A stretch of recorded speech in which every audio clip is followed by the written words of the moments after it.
Simon Adingra was one of Brighton's breakout stars under De Zerbi. Now he's being sold to Sunderland. So how did we get here?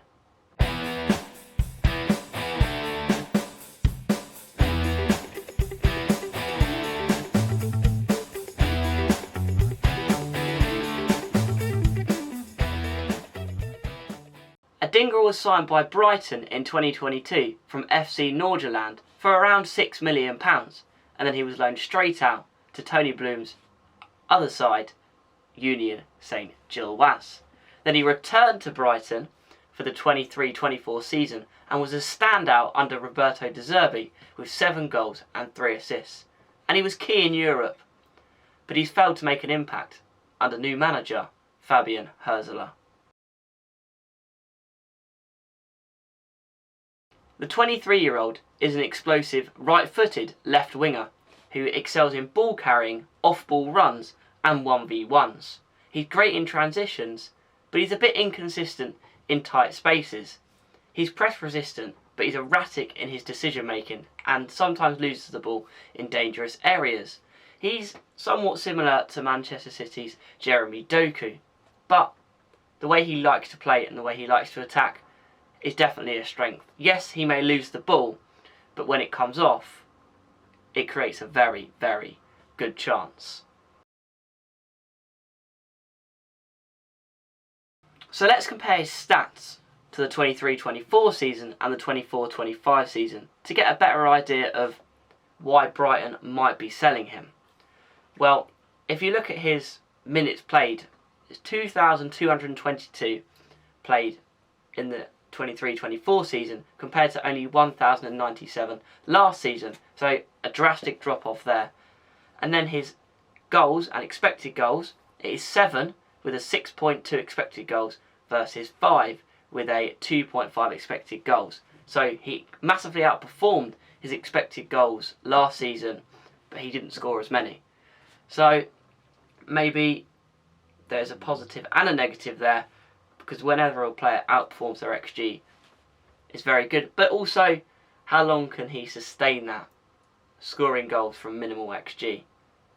I'm not too sure. And then assists, he got 3 last season and 2 the season before, with 4.8 from last season on expected assists, and then 2.8 last season. So, pretty similar there, not too much difference. Doesn't chip in that often with assists, which is maybe something to be wary of, considering he is a winger and he's meant to be assisting. And then his touches in the opposition box, there is a big difference here. 194 under De Zerbi and only 76 under Fabian Hürzeler. So he's not getting in the box as much, which is likely down to the style of play difference and how much he underperformed. He hasn't got that confidence to get in the box and create something, but Hürzeler's system doesn't give him as much licence and freedom as De Zerbi's did. Dribbles completed, there is a big difference as well. 60 under De Zerbi and only 21 last season. The percentage of completed dribbles is pretty much the same, 42.3% and 42%. So his dribbling is very consistent with how good he is.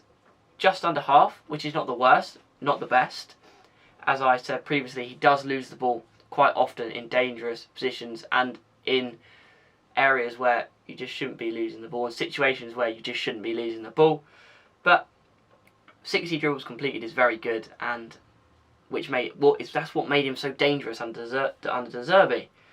And then progressive passes received is also a big difference, 335 against only 136. So that will also have an impact in how much he got the ball and how much he attacked in the 2 seasons. So if Sunderland can get him the ball on their counter-attacking system like they played in the playoffs, which could work very well in the Premier League, then Adingra could shine. And then his progressive carries, 137 against only 50. So once again, he's not driving with the ball towards the goal and trying to bring it towards the goal. Again, that is also down to play style and how much he underperformed. And then his average rating even dropped off quite drastically. It went by over 0.3 from 7.03 to 6.71. So that just shows you how much he dropped off in his quality from the 2 seasons. But under De Zerbi, he was empowered. Under Hürzeler, he's become a fragile figure. And the numbers really do show it. But there's still a player in there. And if you look at these 2 heat maps, that also shows the one on the right was the one from De Zerbi, and the one on the left is the one from Fabian Hürzeler. Look at all the red on the De Zerbi one. He's getting the ball, he's staying high and wide and trying to attack. Under Hürzeler, it's more spread out and he's not getting the ball as much in these positions, which is also a big impact on his performances. So if Sunderland can get his heat map looking like the red, they're in for a very special player. But why are Brighton selling him? Well, simply it's because of his drop-off in performances and also bringing in new players and not giving him enough playtime. They have zero sentiment in their model, and he still has value at £20.5 million, and it's a very healthy margin on £6 million, and it's a very good fee for a player that only has 12 months left on his contract.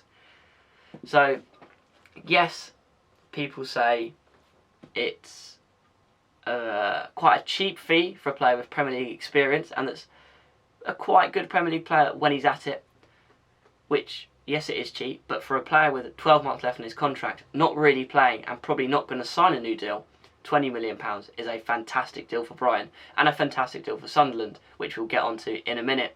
But Brighton also trust their winger pipeline, Buonanotte, Minte, Howe, and also their new signing from Sunderland, Tommy Watson, who is going to be Adingra's replacement, which is quite a coincidence. Maybe, maybe not. Sunderland were reportedly after Adingra in the January window, so it's basically £10 million plus Tommy Watson. And I understand Sunderland probably have got the better deal at this moment in time, as he's got that experience and Tommy Watson hasn't, but give it a few months and I really believe Tommy Watson is going to be a fantastic player on the South Coast.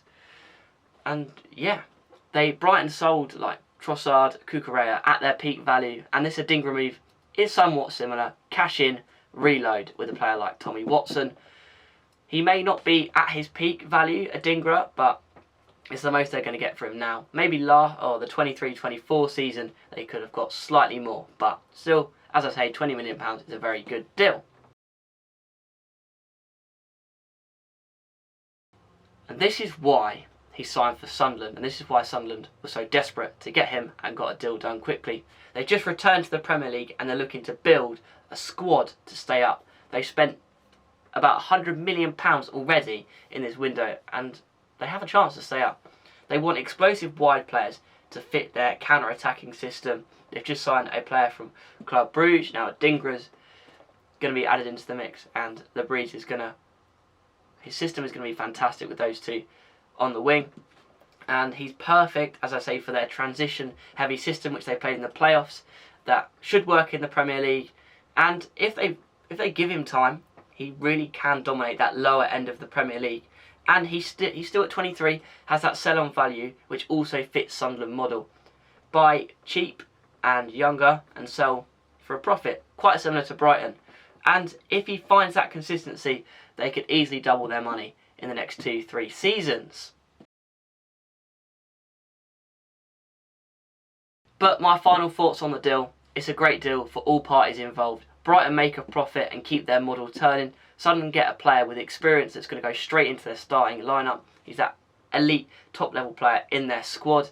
And then Adingra gets to play more football and he gets that reset that he really did need. But that is it for this video. Comment down below your thoughts on the move. Do you think Adingra will stay on his poor form like he was for Brighton, or do you think he'll pick it up again at Sunderland and be the player that we know he can be? But Brighton fans, wish him all the best. Sunderland fans are getting a very good player for a team that's been promoted to the Premier League. But thanks for watching. Like, subscribe, and you know the outro by now. Adios!